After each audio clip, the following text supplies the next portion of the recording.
चला तर मुलांनो, आज आपण दशांश रूप कसे करायचं ते पाहूया। कोणत्याही अपूर्णांकाचं दशांश रूपात रूपांतरण करायचं म्हणजे त्या संख्येला आपल्याला भागायचं असतं। खालची संख्या भाजक असती तर वरची संख्या भाज्य असती। तर पहा इथे -7/8 आपल्याला भागायचं आहे। मग आतमध्ये 7/8 असं असल्यामुळे आत 7 ही संख्या आली आणि बाहेर 8 ही संख्या आली।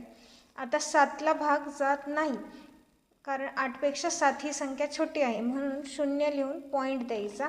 जेव्हा आपण पॉईंट देतो तेव्हा आपण इथे 0 घ्यायचं। आता 8च्या पाड्यात 70च्या जवळची कोणती संख्या आहे तर विचार केला तर 8×8 = 64, म्हणून 8 हा भागाकार लिहून 70मधून 64 वजा करायचे। मग इथे तुम्ही हातच्याची वजाबाकी करा। इकडनं 1 घेऊन 10तनं 4 गेले, राहिले 6। आता पुन्हा 6ला 8ने भाग जात नाही, पुन्हा वरून 0 घ्यायचा। आता 60च्या जवळची 8च्या पाड्यातील संख्या कोणती आहे तर 7 8 7 56, म्हणून इथे 7 लिहायचा।